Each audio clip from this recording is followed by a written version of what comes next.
네, 이제 모두 준비가 되신 것 같습니다. 먼저 시작에 앞서서 마지막 순서 패널 토론까지 끝까지 함께하고 계시는 여러분께 감사 인사를 드리겠습니다. 오늘 정말 뉴 어프로치 메소드, 남즈, 그리고 바이오 데이터 혁신이라는 주제로 다양한 발표를 전해주셨는데요. 이 패널 토론에서는 더 많은 연저분들을 모시고 조금 더 깊은 이야기 나눠보도록 하겠습니다. 여러분, 오늘 또 뜻깊은 시간이 될 수 있도록 끝까지 함께 해주시면 좋을 것 같고요. 오늘 패널 토론에는요, 좌장으로 조금 전에 발표해 주셨던 차상훈 운영위원장님께서 수고를 해주시겠습니다. 자, 여러분 큰 박수 한번 주시죠. 박수로 시작하겠습니다. 예, 시간이 조금 지체되고 있어서 말씀을 줄이도록 하겠고, 오늘 이 자리에 계신 분들께서는 이제 여러 가지 상황에 대해서 이해를 하시는 계기가 되셨기를 바람하지 않습니다. 이 남즈라는 주제는 여러 가지 나왔던 기술 용어보다는 조금 더 상위의 개념이라서 그런 측면을 감안하신 채로 패널 토의를 들어줬으면 좋겠고, 일단은 오늘 이 좋은 발표를 해주신 5분과 그리고 이 행사를 준비하기 위해서 애써주신 3분의 분과위원장님들이 계십니다. 그 분과위원장님 3분을 모시고 그 다음에 2분의 추가 패널을 또 모셨습니다. 한 분은 과기부에서 이제 강성환 팀장님 모셨고, 또 한 분은 식약처에서 김태성 연구관이 참석하셨습니다. 그래서 이런 분들을 패널로 모시고 말씀을 나누도록 하겠습니다. 먼저 저희가 이제 여러 가지를 좀 논의한 결과 맨 마지막에는 이 자리에 참석하신 청중 중에 또 저희한테 코멘트를 주시거나 질문을 주시는 순서를 가지도록 하겠습니다. 먼저 제가 좀 여쭤본다 그러면 지금 발표를 해주신 분들께 분과위원장님 3분하고 그리고 과기부의 강 팀장님, 그 다음에 식약처의 김 연구관님께서 혹시 코멘트나 질문하시고 싶은 게 있으시면 먼저 좀 시작을 해주시면 어떨까 싶습니다. 네, 제가 먼저 좀 말씀드리겠습니다. 저는 고려대학교 의과대학의 손웅이라고 하고요. R&D 분과의 분과장을 맡았었습니다. 이 남스가 상당히 생소하다면 생소한 분야고, 또 관여하고 계신 연구자들은 굉장히 많이 또 관심 있게 진행하고 있는 분야이기도 하고, 오늘 많은 좋은 얘기들을 들은 것 같습니다. 굉장히 여러 가지, 일단적으로 의견을 좀 말씀드리면요. 남스라는 것은 실험 동물을 대체하는 실험이기도 하고, 대체라기보다는 실험 동물을 할 수 없는 것을 새롭게 어떤 대안 없이 이것으로만 해야 되는 새로운 접근법이기도 한 것 같습니다. 이 두 가지가 잘 어우러져서 설명이 되었다고 생각하는데요.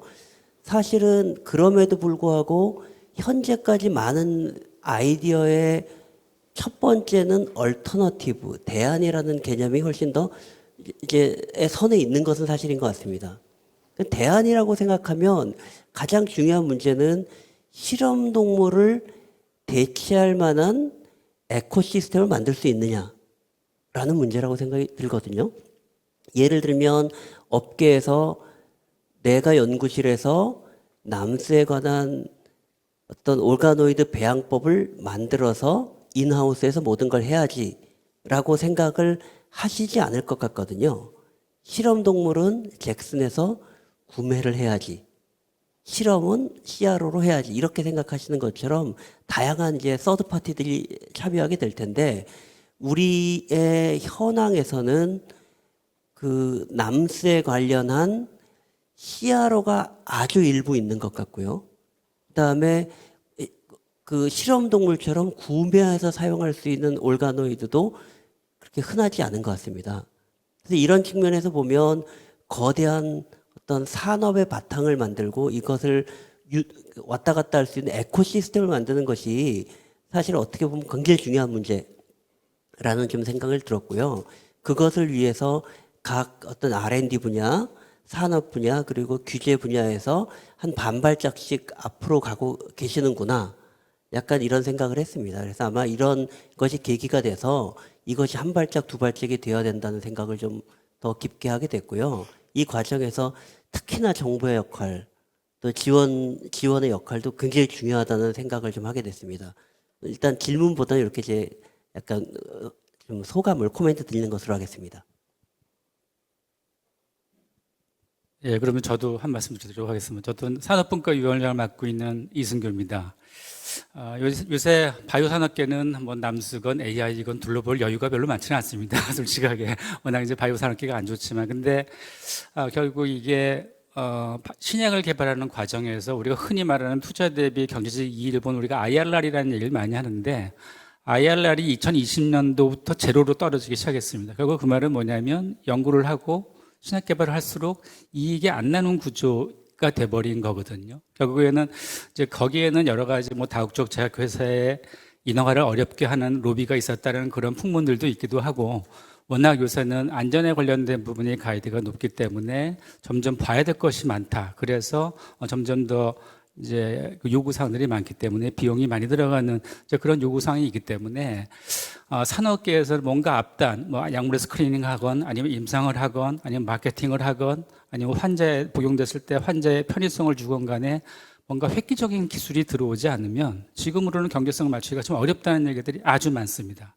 또 특히 이번에 좀 짧게 보면 이번에 이제 트럼프 정부가 들어오면서 그거는 뭐 민주당이건 공화당이든 다 똑같은 것 같아요. 워낙 신약을 개발하면서 약가가 너무 많이 상승해 버리기 때문에 이게 또 이제 빈익분 부에 관련된 부분이 나옵니다. 그래서 지금 아직까지 뭐 세팅은 안 됐지만 다음 들어오는 트럼프 정부도 분명히 신약에 관련된 부분을 약간 좀 다운을 시키고 제네릭이나 아니면 바이오 시밀러에 관련된 부분을 처방률을 높일 거라는 얘기들이 많이 나오거든요. 결국 그 말은 뭐냐면 이제 새로운 약을 개발하기 위해서는 이런 경제성을 맞출 수 있는 것들이 필요하다. 근데 이제 그게 남스가 됐건 AI가 됐건 여러 프로그램들이 있건 이게 산업에 직접 접목이 돼야 되는 부분이 분명히 있다고 봅니다. 그래서 뭐든지 R&D를 하거나 이런 새로운 어프로치를 들어갈 때는 산업계는 걱정되는 것이 뭐냐면 어차피 뭐 새로운 프로젝트가 레이징이 되면 그거는 기업들은 그걸 쫓아가서 과제를 따고 진행할 수밖에 없죠. 근데 진행하고 나서의 결과물이 어떤 규제나 법적 규제에 막혀버리면 그거는 아주 공연불이 돼버리는 상황이 발생을 해서 저는 아까 설명하신 우리 정자영 원장님께 한번 궁금한 게 이게 어떻게 보면 이제 어떤 뭐 뉴 모달리티건 아니면 새로운 기술이건 시장에 접근할 때 이게 규제와 뭔가가 맞물려가 해야지 이게 시장이 런칭이 될 수가 있을 텐데 그런 것들을 정부가 100% 만족하기는 쉽지는 않을 거는 같습니다. 근데 그걸 좀 넘어가기 위해서는 어떠한 고민들이 필요한지 어떠한 안들이 필요한지 한번 제가 궁금해서 여쭤보도록 하겠습니다. 예. 네, 질문 감사합니다. 참여하는 제가 마지막에 이제 멀티 스테이크 홀더스의 코퍼레이션이 필요하다는 게 결국은 답이 될 수밖에 없는데요. 정부의 경우에는 그래도 의무적으로 이 내셔널 아젠다에 참여를 해야 된다라는 생각이 듭니다. 의무 반강제적으로 할 수 있는 정부 기관을 그렇게 할 수 있는 것은 이제 법적 근거가 있어야 된다는 말씀을 드릴 수 있겠고요. 그리고 내셔널 아젠다로 이 내용을 찾아야 된다. 그러니까 신약 개발이라는 신약이라는 마켓이 있는 것뿐만 아니라 이 시험 평가라고 하는 부분도 새로운 미래의 이 하나의 이 마켓이다라고 놓고 볼 때 저희가 집단지성을 다 동원해가지고 이게 빨리 안착될 수 있고 빨리 동의를 얻을 수 있는 그런 효율적인 시스템 구축이 필요하다. 그러려면 이제 정부가 이 내셔널 아젠다로 설정을 해놓고 이끌 수밖에 없는 상황이거든요. 사용해야 되는 게 정부에서 사회적으로 또는 인더스트리에서 아카데미에서 동의해가지고 다 만들었다고 하더라도 규제 당국에서 심사하시는 분들께서 이제 컨텍스트 오브 유즈에 대한 그 동의, 객관성, 타당성 그리고 백그라운드 데이터가 제공되지 않으면 그 단계에서의 실패라고 하는 거는 굉장히 많은 사회적 비용이 들어간 이후에 실패가 되기 때문에 같이 만들어 가야 되지 않을까 하는 말씀을 드릴 수 있겠습니다. 이미 미국에서 그런 시스템으로 운영을 하고 있기 때문에요. 그 벤치마킹하면 좋겠다 하는 말씀을 드리겠습니다. 네, 저는 그 한양대학교 철학과 인공지능학과에서 공부하고 있는 이상욱입니다. 저는 이제 규제제도분과위원장을 맡았는데요. 그 오늘 정말 많이 배웠고요. 그 남스가 다양하게 이해될 수 있지만 하여튼 어떻게 이해돼도 새로운 가능성을 보여주는 우리가 굉장히 열심히 좀 탐색해야 되는 그런 그 방법론 혹은 방법일 수 있을 것 같습니다. 제가 관심 있는 그 주제는 이제 인공지능과 이제 남스 사이에 굉장히 독특한 관계인데요. 앞에 발표에서 보셨으면 아시겠지만 결국 그 다양한 소스에서 이제 데이터를 모아서 뭐 인실리코 데이터도 있고 그다음에 인비트로 데이터도 있고 하여튼 뭐 다양한 소스에서 모은 다음에 그것들을 통합해서 어떤 인사이트를 끌어내는 역할에서 이제 인공지능을 활용하겠다는 그런 어떤 전망들이 있습니다. 뭐 잘 아시겠지만 인공지능은 현재 굉장히 다양한 연구 산업 분야에 적용되고 있고 그리고 범용 기술로 기대를 모으고 있기 때문에 당연히 이제 그런 식의 전망은 메이크 센스 하고 합리적으로 보이는데 또 한 가지 우리가 명심해야 될 거는 실제 인공지능이 연구 분야나 산업들에 적용될 때 그 퍼포먼스가 좀 들쭉날쭉하다는 겁니다.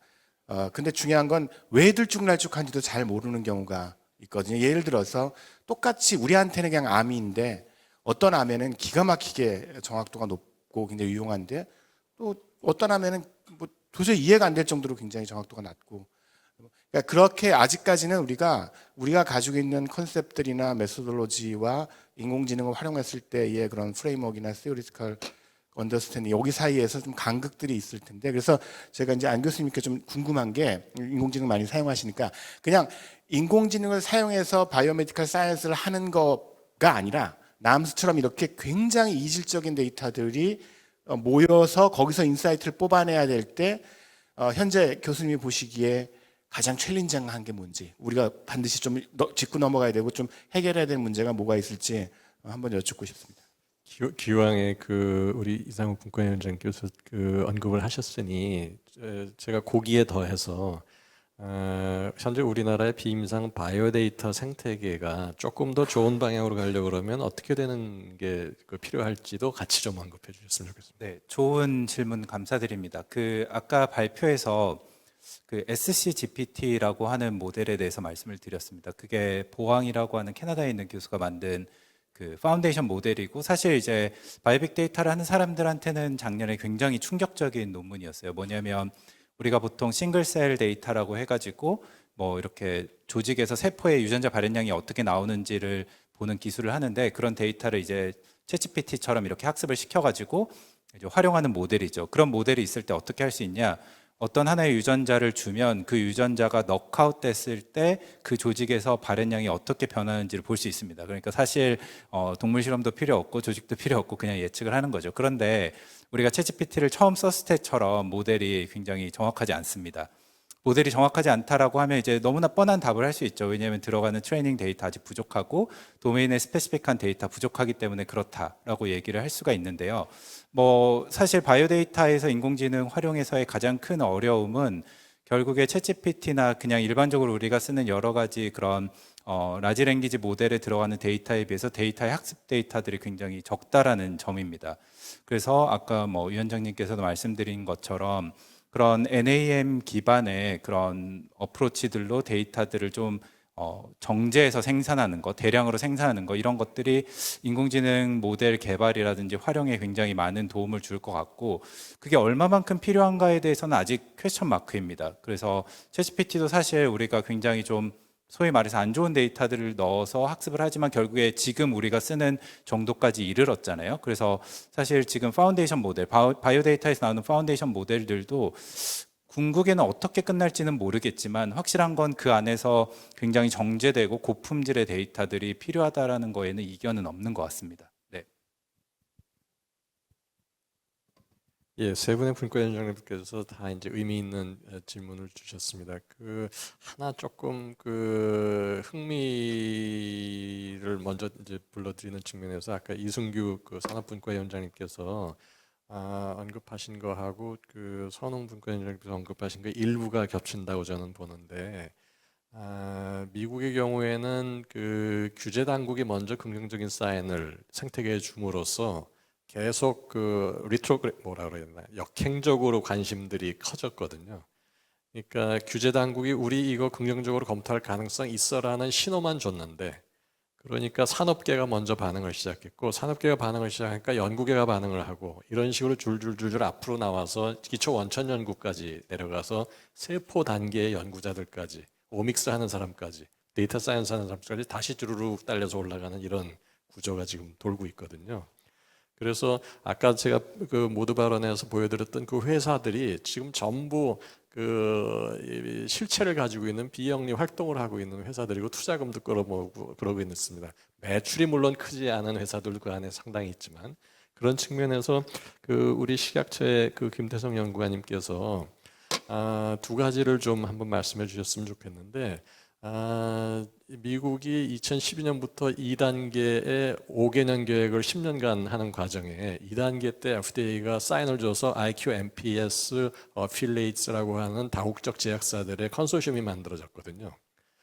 그거를 한번 좀 제가 말씀드리면서 우리나라 이제 식약처 입장에서 생태를 향해서 이제 어떤 사인을 좀 주실 수 있을지 간단히 좀, 이미 이제 아까 말씀드린 남자 관련된 포지션도 가지고 계시니까 그거 하나 하고, 또 하나는 미국이 FDA 모더니제이션 액트를 두 차례나 지금 올리면서 뭔가 움직이듯이 우리 식약처가 그런 데 대해서 조금 바라시는 바가 있다든지, 이 자리를 참석하시는 분들과 함께 커뮤니티에 뭔가 좀 제언을 해주실 게 있으신지, 그 두 가지를 한번 여쭙고 싶습니다. 예, 안녕하십니까. 저는 식약처 독성연구과 보건연구관 김태성입니다. 저는 그 동물대체 시험 실용화를 위한 표준화 연구 사업을 담당하고 있는 연구관입니다.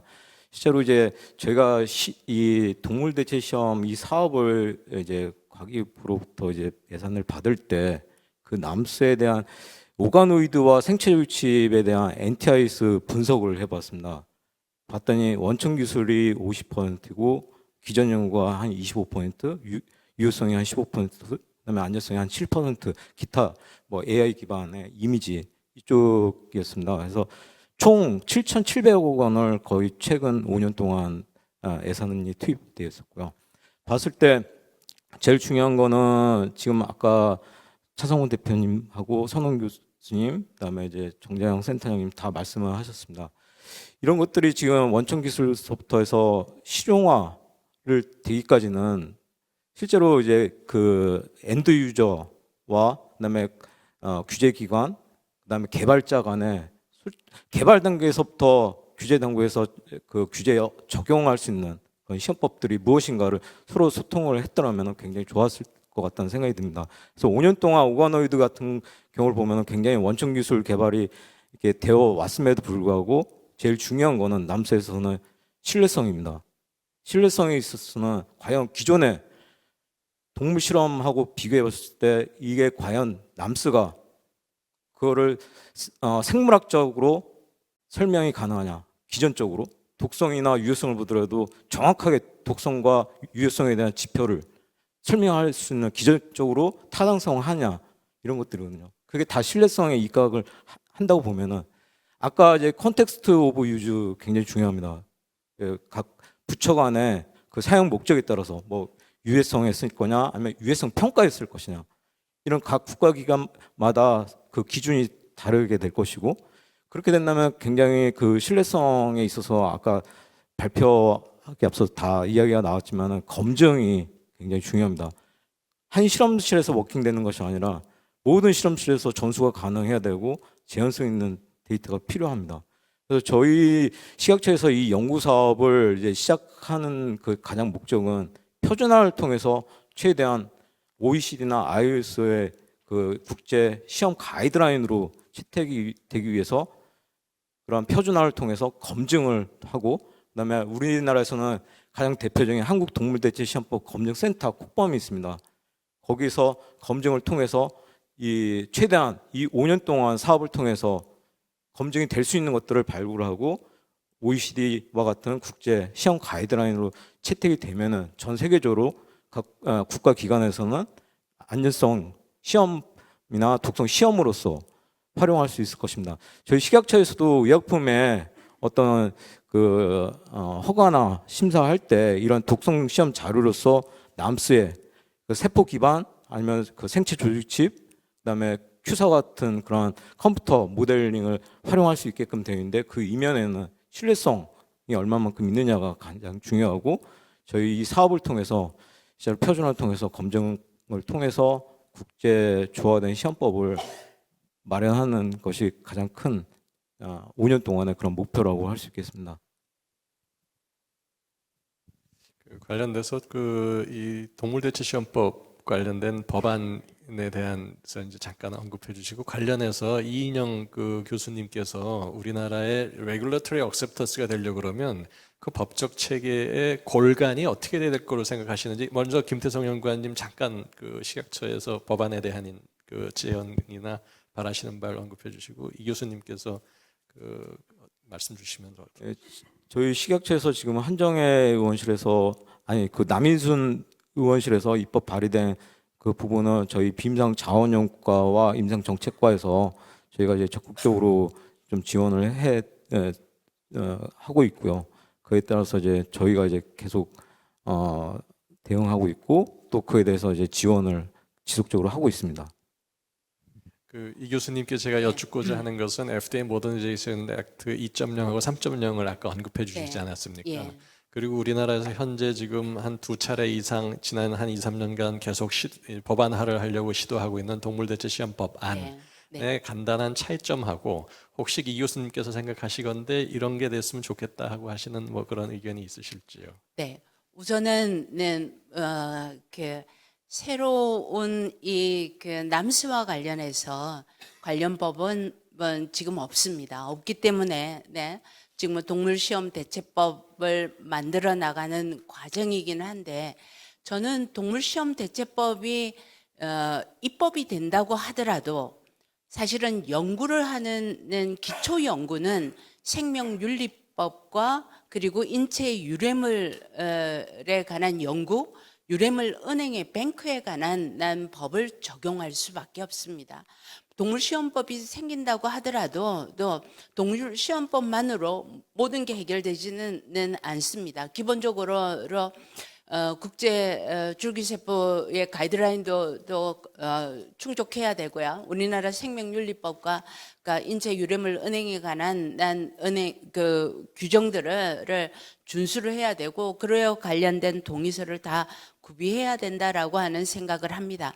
우선은 동물시험 대체법이라고 하는 법을 마련을 함과 동시에 저는 아까 식의학 규제과학혁신법이라고 하는 그 법에 보면 이렇게 새로운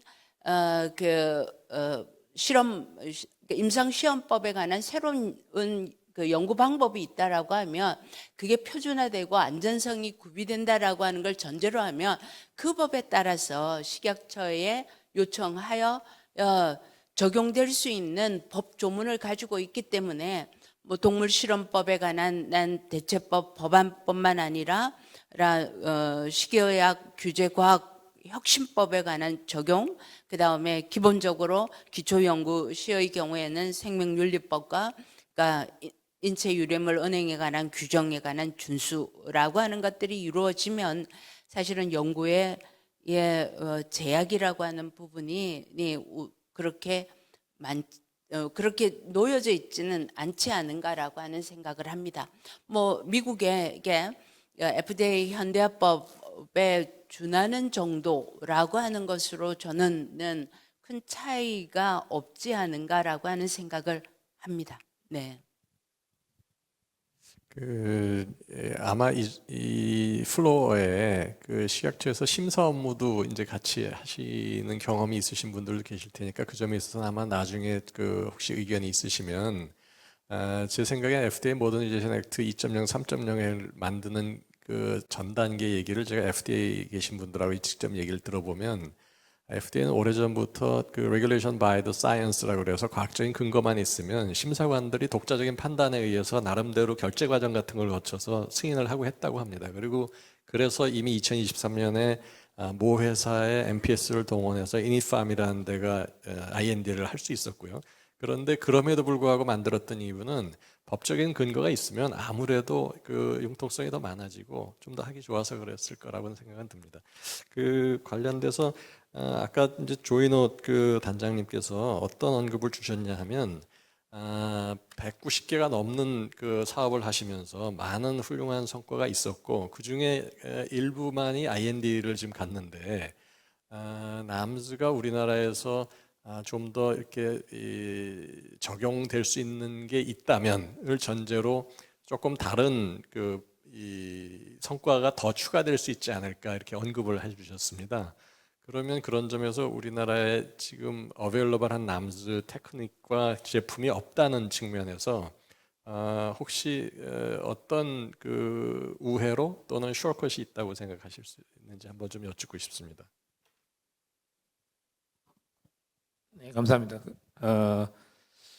그냥 일반적인 아마 이야기일 수는 있을 것 같은데요. 지금 그 NAM을 통해서 그 기존에 있는 동물 실험보다는 이제 훨씬 더 간편하고 비용이 적게 들고 시간이 줄어든다는 전제에 한다면은 지금 저희 사업단 뭐 신약의 뭐 거의 100% 정도가 그 IND를 받기 위해서는 다 비임상 동물 시험을 하잖아요.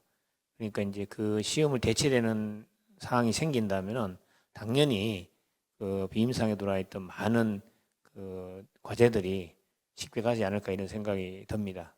하나는 이제 이거랑 조금 관계되는 이야기지만 지금 NAM에 있는 모든 기술들이 굉장히 많은 기술들이 사실 공학에서 오는 기술이 좀 많은 것 같습니다. 바이올로지하고 섞어서.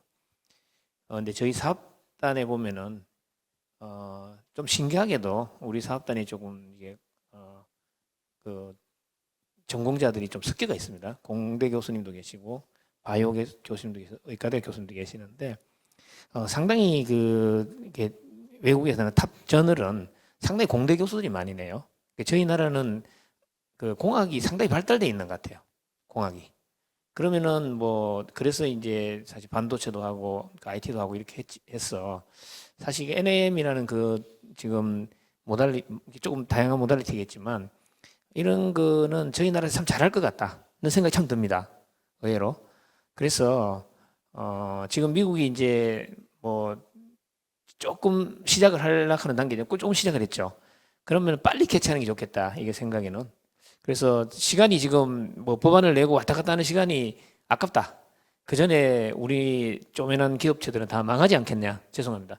망하지 않겠냐. 이런 생각이 듭니다. 지금 저는 이제 현장에 있는 사람들을 많이 만나니까 너무나 어려운 상황을 우리 아까 이성규 부회장님 말씀하셨고 뭐 저희 사업단에 들어오신 분도 그런 걸 많이 들어서 그래서 만약에 한다면은 또 이 길로 간다면은 뭐 아니면은 조금 동물 시험하고 또 이렇게 처음에 할 때는 동물 시험을 뭐 한 100마리 하는 거를 좀 적게 하고 이 부분을 섞어서 하는 그런 그 하이브리드 같은 뭐 그런 것도 할 수 있잖아요, 우리가. 그죠? 우리 머리가 좋으니까. 그래서 그렇게도 좀 발전하면 좋겠다는 생각이 좀 듭니다. 그러면은 아마 모든 기업들이나 모든 연구자들도 훨씬 더 빠르게 그 TRL을 높은 단계로 넘어가고 또 그걸로 해서 이렇게 금전적인 소득을 보고 산업이 일으키는데 도움이 되지 않겠나 생각이 듭니다. 예, 이 단장님께서 조금 전에 중요한 말씀을 하신 것 중에 이제 이인영 교수님 말씀하신 거 같이 이제 해보면 의외로 동물대체 시험 법안이 있으면 좋을 텐데 그리고 계속 그거는 노력해야 될 텐데 만약에 그 전에라도 우리나라 법적 체계에서 그 근거가 될 수 있는 조항도 있고 그 다음에 그 생태계에서의 긴급성도 있다 그러면 뭔가 다른 그런 현실적인 방안도 있었으면 어떨까 하는 그런 생각을 좀 해봅니다. 그 선웅 교수님 뭐 혹시 관련해서 언급하실 게 있으실까요? 예, 아니 이렇게 나오셔서 혹시 발언하시려고 하나 하고. 아니 사실 그건 아니었는데요. 그 약간 스위치를 돌리면 우리가 이걸 남을 얼터너티브라고 해서 대체 기술이라고 생각을 하고 있지만 실제로 많은 연구자들 또는 업계에서는 이것을 하나 더 하라는 구조로 되지 않을까 하는 걱정도들 많으신 것 같아요. 그래서 그런 부분에 대해서 이게 그러니까 법안을 만들 때도 이게 우리의 체계상은 이 법에 의하면 이걸 하면 되지만 저 법에 걸리지 않으려면 결국 동물 실험은 해야 되고 더 좋게 만들고 승인을 하려면 남도 더 해야 되고 약간 이런 상황이 되지 않을까 하는 우려들이 되게 많은 것 같습니다. 그래서 이런 부분에서의 좀 좋은 해결책이나 어떤 법안의 정비 이렇게 되지 않도록 하는 이런 것들이 꼭 좀 주의 깊게 봐야 되는 상황이 아닌가 하는 생각을 좀 덧붙여보고 싶습니다. 너무 중요한 언급을 해주신 것 같고 실제로 이제 아마 이승규 부회장님께서 아마 하실 말씀이 있으실 것 같은데 규제라는 게 이제 그러니까 더 생기면 안 좋은 거지 않습니까? 대체가 된다든지 뭐 하나를 더 하게 되면 좀 기존에 있던 걸 덜 하든지 해서 균형이 맞아야 되지. 네네. 산업계 입장에서는 뭐가 만들어지는 걸 싫어합니다. 그렇기 때문에 아마도 그러니까 남이 됐건 새로운 어프로치가 됐건 제 생각에는 이런 것 같아요. 그러니까 만약에 진짜 이 동물 대체 실험을 통해서 앞단의 약물을 스크리닝을 하거나 아니 임상 들어가기 전에 관련된 부분에 데이터를 얻는 것을 정부가 무슨 추진한다고 한다면 데이터가 다 쌓인 상태에서 하기는 참 힘들 것 같아요. 그리고 이게 뭐 다 아시겠지만 우리나라 R&D는 아주 앞서가는 상태이지만 산업적으로 본다면 우리가 아직 생태계 입장에서 보면 아주 완탄을 해보지는 못했거든요. 겨우 지금 글로벌 임상 2개 들어간 것이 마케팅에서 이제 숫자로 표현되는 과정이어서 우리가 이제 많은 다국적 제어스를 가지고 완벽한 생태계를 가지고 있는 같은 형태로 어프로치를 한다면 아마 계속 우리는 거기서 승리하기는 좀 쉽지는 않을 것 같고 결국은 진짜 뭐나 새로운 방법이 들어와서 산업의 속도를 발달시키고 신약 개발이라든지 뭐 의료 최신의 의료 기기라든지 다른 뭐 디지털 헬스케어라든지 이쪽을 산업을 확 앞당기려면 규제도 거기에 맞는 확 앞당겨지는 뭐 제도적인 장치가 필요하다고 봅니다. 그래서 뭐 테스트 베드를 하든지 아니면은 일정의 규제 프리 프로젝트를 만들어서 이게 물론 이제 어느 정도 검토는 해야 되겠죠. 인간에 직접 들어가는 거니까 앞단에 사람한테 쓰이기 전까지 과정들을 그냥 확 좀 땡겨줄 필요는 좀 분명히 있다고 보거든요. 그러니까 제가 이제 자꾸 이 말씀을 드리는 이유는 뭐냐면 우리가 아직 정확한 바이오 산업계에서 리더십을 그룹에서 갖고 있지 않기 때문에 이걸 가지려면 뭔가 좀 혁신적인 방법이 필요한데 우리 말고 다른 나라들, 지금 쫓아오는 나라들은 그렇게 많이 합니다. 그러니까 기술을 확 풀어가지고 들어오게 한 다음에 시장에 들어오게 한 다음에 거기서 생기는 문제점을 가지고 우리 규제를 만든다는 걸 흔히 이제 뭐 네거티브 규제를 많이 도용을 하게 되거든요. 그래서 그런 부분이 적용이 되지 않는다고 한다면 과연 지금 남을 통한 여러 가지 뭐 스크린이라든지 이런 것들이 산업계에 오기까지가 되게 피곤하지 않을까라는 생각이 조금 듭니다. 그 점에 있어서는 이제 아마도 아까 보여드린 것처럼 다른 나라 지금 유럽에서 하고 있는 링 트라이얼 같은 경우는 미국에서의 IND 된 거는 내시 모델을 동물에서 재현하는 게 쉽지 않았기 때문에 그걸 통해서 갔으니까 기존 거는 안 하거나 덜한 채로 갔을 것 같고요. 그다음에 유럽에서 하고 있는 링 트라이얼은 최초로 지금 밸리데이션을 하고 대체 내지는 아주 강력한 보안선을 지금 하고자 하는 그런 목표를 다국적 회사들이 공동으로 가지고 있고 EMA가 지금 밀고 있는 상황이라서 아마 그런 식의 컨텍스트 오브 유스하고 fee for purpose를 강력히 생각해서 단계적으로 들어가면 산업계에서도 좀 거부감이 덜하다고 할까 아니면 조금 더 긍정적인 게 되지 않을까 싶긴 합니다만 이인영 교수님 마이크를 드셨습니다. 예, 규제라고 하는 부분에 규제 affairs하고 regulatory affairs하고 regulatory science를 구분할 필요가 있습니다. 아까 어떤 연구에 대해서 허가를 한다, 승인을 한다, 금지를 한다라고 하는 건 affairs에 해당되는 내용이고요. 지금 우리가 말하는 regulatory science라고 하는 건 시대가 너무나 바뀌고 디지털, 인공지능 이런 데이터, 빅데이터 이런 사회적 환경이 너무나 바뀌었기 때문에 기존에 가지고 있는 의약품 개발과 승인에 사용되는 도구가 적절하지 못하다. 새로운 방법으로 과학적 증거를 통해서 승인하고 그에 대해서 허가하는 거기에 기여하는 과학적 증거를 제시하는 게 규제 과학이다라고 이야기를 합니다. 그 규제 과학에 이제는 세월이 바뀌었는데, 네, 옛날 동물 실험부터 삼상, 사상 뭐 이렇게 접근하는 것보다는 아니, 이 환자 맞춤형 치료라고 하는 것들을 혁신하고 촉진하기 위해서는 이에 상응하는 단 안전성과 효율성을 어떤 의미에서는 담보할 수 있는 새로운 과학적 증거를 제시하고 그러한 도구와 방법으로 뭐 남스라고 하는 그 방법을 제시한다라고 하면 그 부분에 대해서는 충분히 그 과학적 분야를 승인하겠다, 받아들이겠다라고 하는 접근 방법이 레구라토리 사이언스라고 생각을 하는 거기 때문에 문제는 뭐냐면 남스가 가지고 있는 기존의 그런 안전성과 효율성에 동등하다라고 인정할 수 있을 정도의 새로운 도구와 방법이다. 이렇게 우리가 동물 실험을 대처하고도 또 예를 들어서 생략하고도 또 의약품 개발에 되었을 때 승인되었을 때 위험도가 상당히 낮아진다. 그렇게 높지 않다.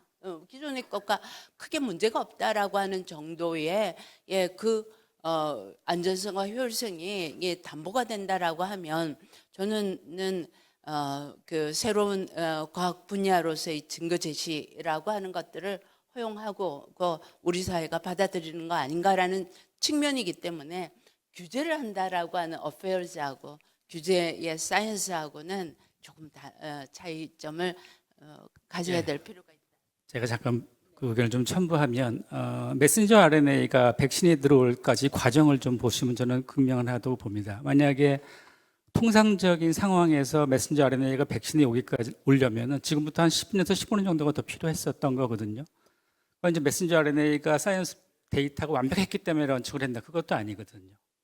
그리고 아까 어느 분께서 말씀하셨지만 2019년도에 코로나가 발생했을 때 진단 키트가 우리나라가 승부를 걸 수 있었던 거는 데이터가 완벽했기 때문에 나온 건 아니거든요.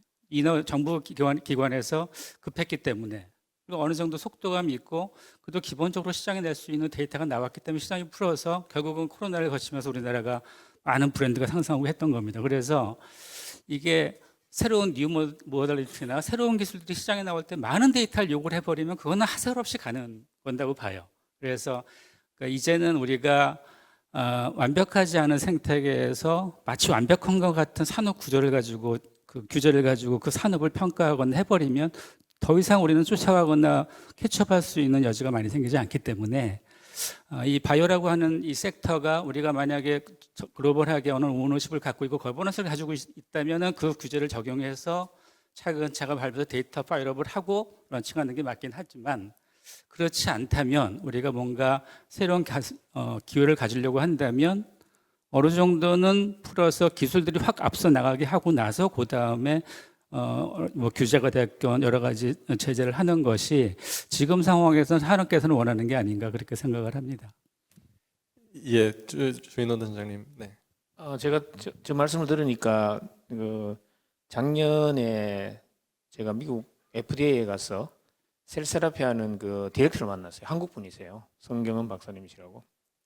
제가 이제 상당히 그간 이야기 들었는데 그때 들었던 이야기는 이제 셀세라피가 올해 말이 얼마 남았죠. 2D 디짓 정도의 품목 허가를 받고 3상위가 있는 게 꽤 많답니다. 미국이 윤자 치료제를 많이 줬고 했어. 그래서 제가 100개냐 하니까 100개는 아니다 했는데 간단하게 하면 이겁니다. 그 위에 디렉터가 그게 FDA 디렉터겠죠. 디렉터의 철학이 지금 유전자하고 세포 치료제에 있는 그 나오는 약품들이 현재 있는 환자들한테 치료해서 효과를 주는가 아니면은 그 규제를 통해서 허가를 하는 기간이 길면서 환자 치료를 놓칠까 이걸 고민을 많이 하는데 그 디렉터의 생각은 다른 약이 없을 경우는 환자를 치료하는 데성이 낫겠다 이런 생각을 했답니다. 그래서 유전자 치료제에 대한 그 허가를 많이 했고 세포 치료도 똑같답니다. 다른 하나는 이겁니다. 한 번도 자기가 한 몇십 년 있었던 것 같은데요. 한 번도 검사에 기소된다든가 소환된다는 생각을 한 적이 한 번도 없었답니다. 식약처의 어느 누구도 그런 생각이 없는데 한국 식약처는 이제 이거는 누가 풀어야 될지 모르겠어요. 아까 산업계에서 푸는 게 아니고 대통령이 누가 풀어야 될지 모르겠어요. 지금 이런 마음을 가져야만 그 앞으로 새로운 거 어드밴스된 거 이거를 허락할 거 아니에요, 그죠? 누가 풀어야 되는 거에 대한 문제지. 우리 생각은 다 똑같을 것 같습니다. 아마 이 청중도 생각이 똑같고 우리도 생각이 똑같고 시각처 사람도 생각이 똑같을 것 같아요, 이 부분은. 그래서 그런 이야기를 제가 전해듣고 한번 경험을 말씀드립니다.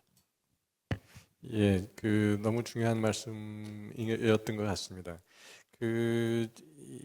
그래서 지금 특히 케미컬 드럭과 달리 바이올로직스 관련돼서는 fit for use, 그러니까 fit for purpose하고 context of use가 너무나 강조되고 있는 기조입니다. 그게 바로 전반적으로 다 해주긴 곤란하니까 요 점에 있어서는 뭔가 가능성이 있다 그러면 그냥 밀자 하는 그런 것 같습니다. 그 관련해서 아까 장진아 교수님 잠깐 그 R&D에서 시작해서 그 비즈니스를 그 일부 회사도 이제 관여하고 계시는데 아까 보여주신 그 기술들은 비즈니스 모델을 만든다 그러면 아카데믹 CRO 같은 모델이 하나 있을 수 있고 아니면 기술과 제품을 제3자가 그냥 가져다가 쓸 수 있게 하는 그게 있을 텐데 사실 매출이 크려고 그러면 후자가 돼야 될 텐데 그 점에 있어서는 그 어떤 개인적인 생각을 가지고 계시고 과연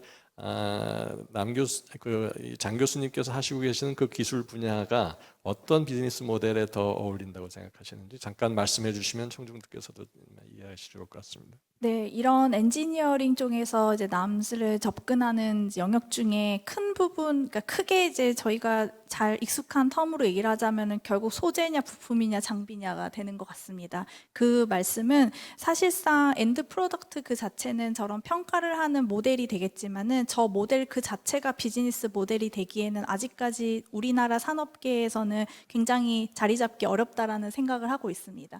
그래서 아이디얼하게는 이러한 모델들을 아카데믹 CRO와 같은 형태로 서비스를 제공하는 것이 그나마 가능한 모델이라고 생각하게 되고요.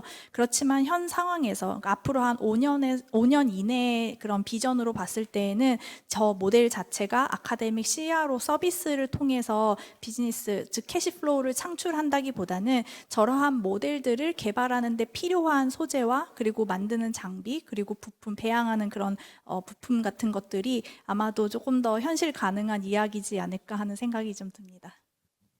그 해외 사례를 보면 그 아카데믹 CRO로 시작해서 CRO 서비스를 가는 회사들이 제일 이제 좀 어려워하는 게 밸리데이션 이슈입니다. 그 회사의 연구개발과 관계없는 완전 제3자들이 재현 반복하고 그 성능을 검증해주는 그 과정이 있어야 전방 산업계에서 그거를 이용하고자 하는 니즈가 쉽게 발생하는데 아카데믹 CRO 같은 경우에는 외부로 넘겨서 그걸 검증받는 게 현실적으로 대단히 어렵거든요. 그런 이슈는 있어서 그거를 한번 좀 말씀드리고 그 지금 플로어에 아마도 그 3R 관련된 입장을 그 관점에서 지금 이 남즈에 대한 지금 이러한 그 발표와 논의를 지켜보시는 그 분이 혹시 계시면 국제적인 거와 함께 우리나라의 여러 가지 좀 그 말씀해 주실 게 있으신 분이 계신지요? 예, 마이크를 좀.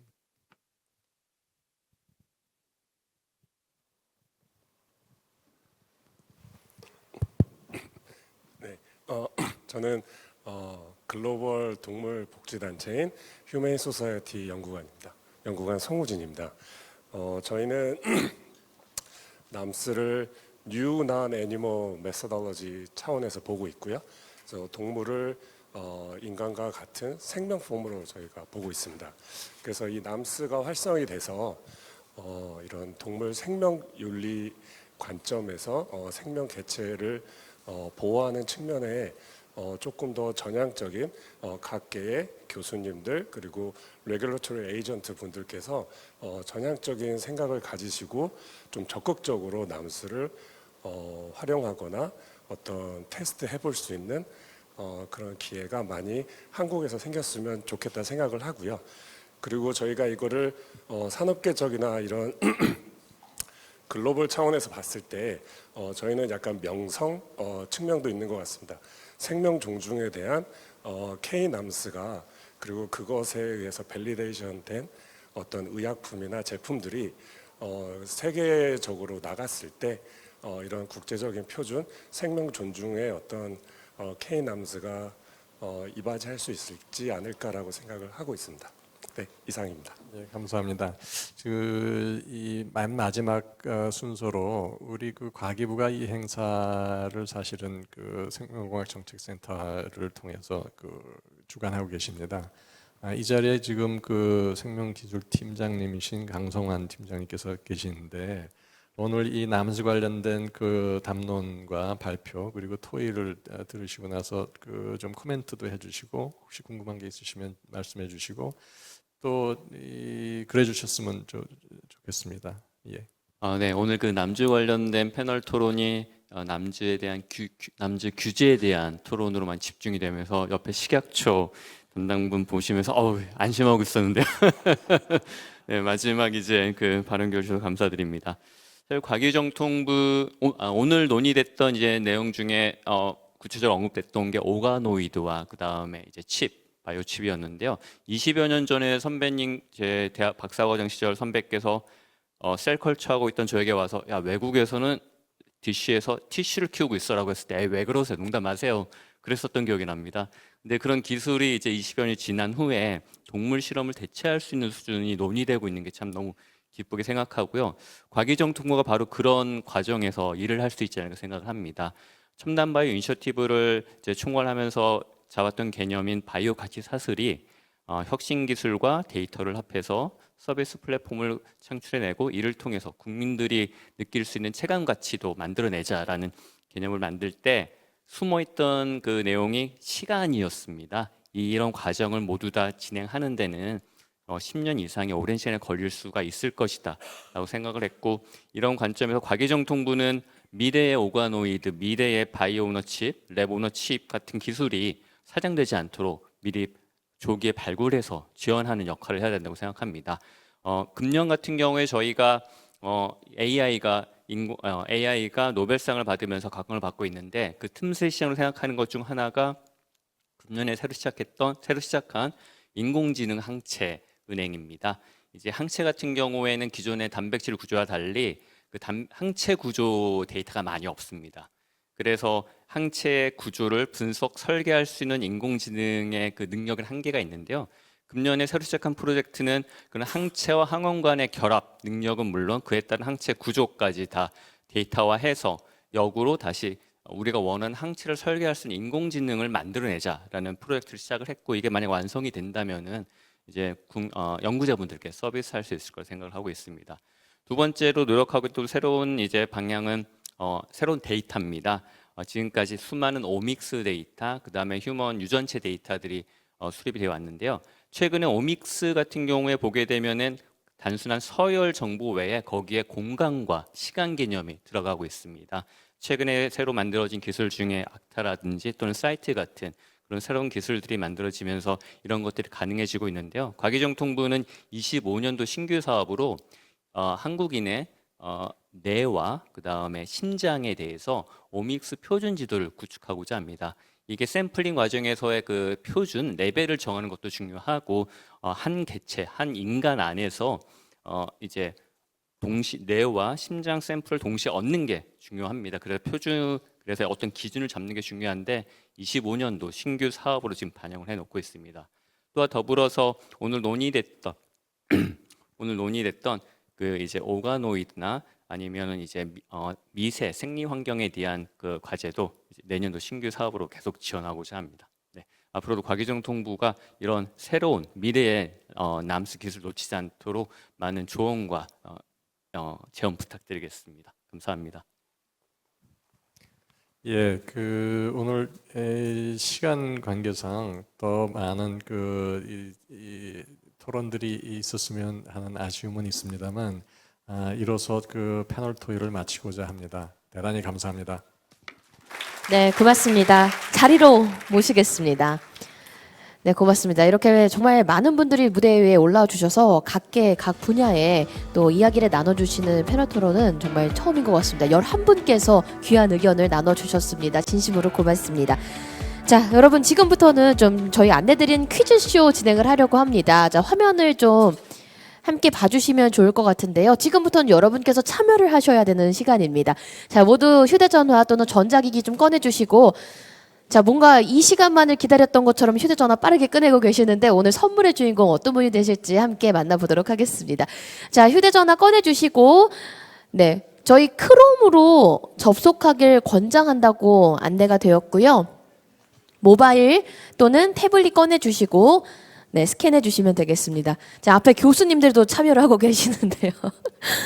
아, 근데 여기서 한 가지 안내 드릴게요. 정답을 맞히는 것도 중요하지만 여기 일반 참가자분들께 더 유리한 게 있습니다. 빨리 맞춰야지 높은 점수를 가져가실 수가 있습니다. 교수님들 좀 천천히 맞추실 거라고 저희가 생각을 해보면서 한번 시작해 보도록 하겠습니다. 자, 여러분 접속을 하시면 이름이랑 연락처를 기재하셔야 되는데 요거 잘못하시면 저희가 선물이랑 개인정보 때문에 문제가 될 수 있으니 꼭 올바른 이름 그리고 연락처 실수 없이 기재를 해주시면 좋을 것 같습니다.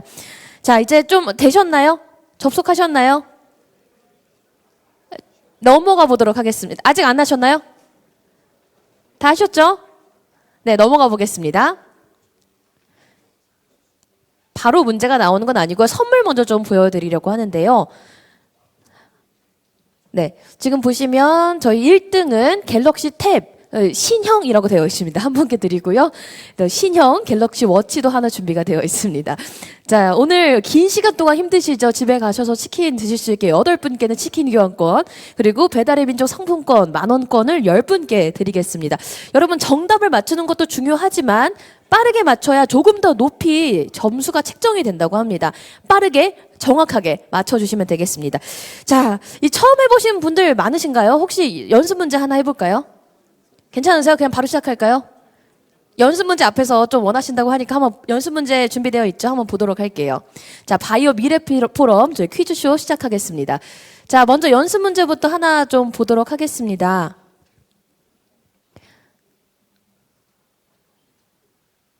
자, 포럼이 수행되는 오늘은 목요일입니다. 여러분은 오늘이 무슨 요일이기를 희망하시나요? 눌러주시면 됩니다. 금요일이 제일 좋지 않나요? 토요일이 좋으신가요? 자, 이렇게 해서 정답을 이제 5초 남았고요. 4초, 3초, 2초, 이제 1초 다 누르셨으면 넘어갑니다. 자, 정답은 이 문제 없습니다. 이렇게 하는 겁니다, 여러분. 자, 그럼 이제 준비되셨으면 1번 문제부터 시작을 해 보겠습니다. 자, 1번 문제 준비됐나요? 1번 문제 주시죠. 정답이 있네요. 2번, 3번이 제일 많았습니다. 2번이 뭐였죠? 3번이 금요일이었고, 2번이 목요일이었나요? 목요일, 금요일 좋아하시는군요. 네, 정답 함께 공유를 해봤고, 이렇게 사실 정답이 일반 문제, 10문제에는 준비가 되어 있습니다. 자, 그럼 바로 첫 번째 문제부터 만나보겠습니다. 자, 첫 번째 문제. 자, 2024 바이오 미래 포럼의 슬로건은 무엇일까요? 엄청 많이 나왔습니다. 근데 지금 제가 읽어보니까 다 비슷한 말 같아요. 남즈는 무조건 들어가 있고요. 자, 남즈에 대해서는 들어가 있고 조금 같은데 다릅니다. 자, 10초 남았습니다. 자, 빠르게 누르셔야 되니까. 이미 틀린 것 같아요, 우리 학생. 자, 정답을 공개하겠습니다. 정답은요, 1번입니다. 틀리셨죠? 1번부터. 자, 정답은 남즈. 바이오 혁신을 위한 새로운 접근법. 저도 한 10번은 오늘 언급을 한 주제인 것 같습니다. 자, 많은 분들이 맞추셨길 바라면서 자, 다음 문제 바로 넘어가 보도록 하겠습니다. 다음 문제는 힌트를 드리자면 대회 말씀을 잘 들으셨으면 나옵니다. 자, 대한민국 바이오 혁신을 위해서 매년 개최되고 있는 바이오 미래 포럼. 올해로 몇 회째를 맞이했을까요? 자, 오늘 황판시 실장님께서 개회 말씀에서 언급을 해주셨습니다. 이 문제가 나올 거라고 생각하셨나 봐요. 언급을 해주셨는데 자, 몇 회일까요? 정답을 보겠습니다. 정답은요? 많이들 맞추셨죠? 아닌가요? 10회를 맞이했습니다. 10번째 생일을 맞이했습니다. 자, 다음 문제 바로 넘어가 보도록 하겠습니다. 3, 2, 1. 자, 최근 기술 혁신 측면에서 유전자 편집 기술에 주로 사용이 되는 방법은 무엇일까요? 센터장님, 이거 어려운 문제인가요? 되게 어려운 문제라고 하십니다. 제가 문과라서 잘 몰라서 여쭤봤습니다. 되게 어려운 문제라고 하십니다. 자, 되게 어려운 문제. 얼마나 많은 분들이 맞추셨을지. 정답은요? 정답이 아세요? 정답은 1번입니다. 크리스퍼 Cas9. 정답 맞추셨나요, 다들? 뒤쪽은 좀 틀리신 것 같아요, 여자분들. 자, 다음 또 기회가 아직 남았습니다. 자, 4번 문제 만나보겠습니다. 3, 2, 1, 자, 최근 단순히 기존 데이터를 분석하는 것이 아닌 새로운 콘텐츠를 만들 수도 있는 이것은 바이오 분야에서 바이오의 복합한 생물학적 데이터를 해석하고 활용하는 혁신적인 도구로 활용되는데 이것은 과연 무엇일까요? 저도 이거는 맞출 수 있을 것 같습니다. 자, 좀 쉽죠, 이거는. 제가 가까이 있어서 계속 난이도를 여쭤보고 있는데, 자, 정답은요? 정답은 2번 같은데요. 정답 맞습니다. 정답은 2번입니다. 인공지능입니다. 자, 이거는 조금 쉬운 문제로 이해하고 넘어가 보도록 하겠습니다. 자, 다음 문제 만나볼까요? 3, 2, 1, 정부는 차세대 주력 산업 육성을 위해 12대 국가 기술 전략 기술 중 하나로 첨단 바이오 분야를 선정하고 첨단 바이오 분야의 4가지 중점 기술을 지원하고자 하는데요. 이 중에 4가지 중점 기술에 해당하지 않는 기술을 고른 문제입니다. 자, 아닌 기술은 무엇일까요? 정답은 5번. 혹시 요거는 정답을 어떤 분이 어떤 걸 찍었는지 좀 확률을 볼 수가 있을까요? 생각보다 많이 틀리셨네요. 이 중에 한 26% 정도만 정답을 맞추셨습니다. 자, 이제 선물에 조금 더 가까워지고 있는 것 같습니다. 맞추신 분들은 자, 6번 문제 만나보겠습니다. 3, 2, 1. 잘 찍으시면 됩니다, 또. 자, 과학기술정보통신부와 한국생명공학연구원은 지난 2월 바이오 분야의 미래 비전을 제시할 2024년 10대 바이오 미래 유망 기술을 발표했습니다. 이 중 총 4개 분야로 구분이 되는데 그 중에 해당하지 않는 분야를 고르는 문제입니다.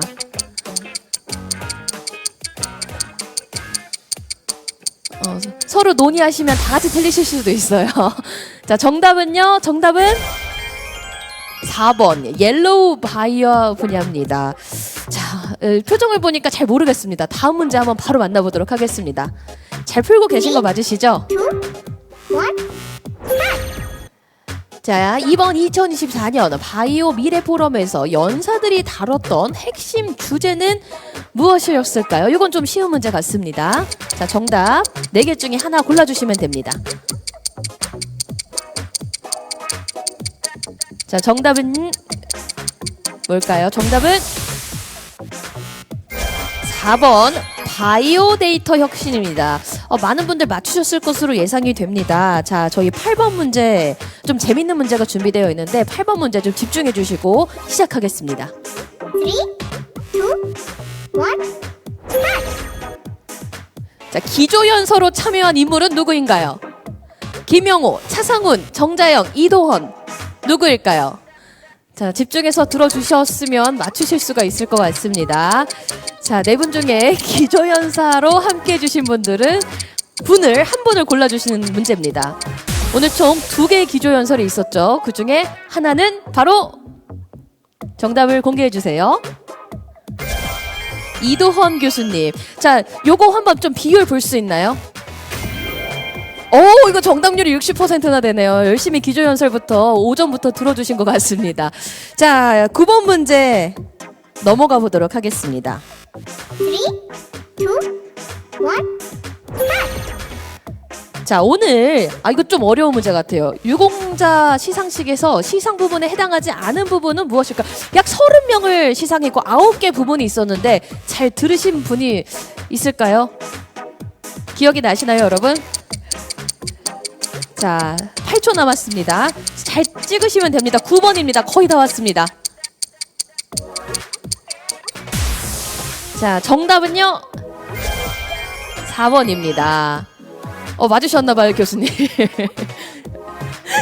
자, 10번 문제 바로 만나보도록 하겠습니다. 여러분, 마지막입니다. 마지막 문제. 자, 마지막 문제 잘 집중해 주시고 마지막까지 우승할 수 있도록 오늘 중식은 어떤 메뉴가 나왔을까요? 이거 불리합니다. 교수님들 여기 안 계셨기 때문에 불리합니다. 자, 우리 참가자분들 어떤 거 드셨는지 잘 생각해 보세요. 안 드셨으면 밖에 나가서 드신 걸로 생각하겠습니다. 자, 정답은요. 먹고 싶은 거 고르시면 안 되고요. 오늘 중식에서 저희가 나눠드린 메뉴 고르셔야 합니다. 자, 정답은요. 자, 이거 한번 정답 마지막 비율 한번 볼 수 있을까요? 이거 한 90% 나오지 않을까요? 100% 나왔네요. 아, 교수님들도 안내 멘트도 잘 들어주신 것 같아요. 자, 그럼 이제 저희 등수를 공개를 할 텐데, 자, 3등부터 20등까지가 한 번에 나온다고 합니다. 자, 그 18개, 17개 이름 중에 내가 있는지 잘 보셔야 됩니다. 자, 집계가 되었나요? 정리가 되고 있나요? 아, 네, 바로 되었다고 합니다. 자, 내가 여기 애라도 들었으면 좋겠다. 자, 한번 보겠습니다. 자, 3등부터 20등까지. 자, 만나보도록 하겠습니다. 있습니까? 자, 찾으셨어요? 다 각자 이름 찾으셨나요? 자, 이름이 있나요? 저기 우리 정자영 교수님은 10,000원 받으시네요. 열심히 정말 열심히 안경 벗고 앞에서 푸셨거든요. 자, 또 교수님들 중에서 이름이 있나요? 앞에 연사분들 중에? 아, 조인호 단장님. 아, 진짜 두 분 열심히 푸셨는데 교수님 옆에 교수님들은 아직은 없나요? 한번 보겠습니다. 우리 참석자분들께서도 열심히 푼 결과 만족하시나요? 자, 여기 없으면 1등, 2등일 수도 있다. 내가 잠시만 기다려 주시고요.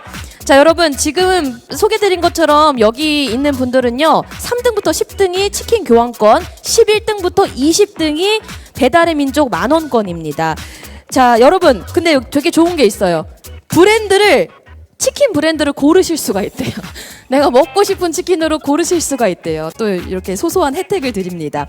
자, 행사 이후에 운영 사무국으로 가서 저희가 개별적으로 연락을 드릴 예정이니까 조금만 기다려주시고 연락을 드릴 거니까 좀 기다려주세요. 자, 오늘 드실 수 있다고 안내했는데 죄송합니다. 며칠 뒤에 주말에 드실 수 있도록 저희가 빠르게 연락을 드리겠습니다.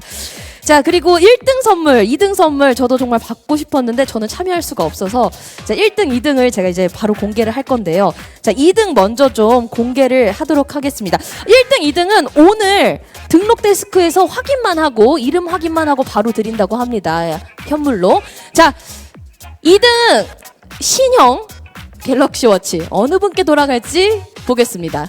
2등 결과 보여주시죠.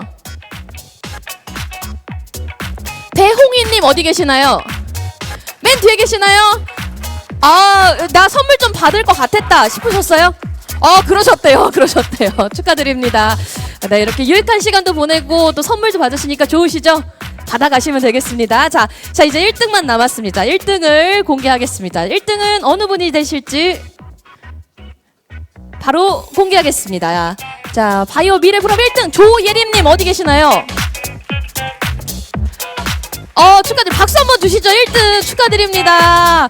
뒤쪽에 계시는 분들이 좀 강하신 분들이 많았네요. 제 앞쪽에 있는 분들 반응만 봐서 이렇게 문제가 너무 어렵나 싶었는데 1, 2등은 저 뒤쪽에서 나왔습니다. 축하드립니다. 자, 여러분 저희 선물을 혹시 못 받으셨다고 실망하지 마시고요. 설문조사 참여하시면 모든 분들이 선물을 받으실 수가 있습니다. 꼭 지금 안내 책자에 나와 있는 QR코드 스캔해 주시고 설문조사 참여해 주시고 의견 전해 주시고 선물도 받아가시면 좋을 것 같고요.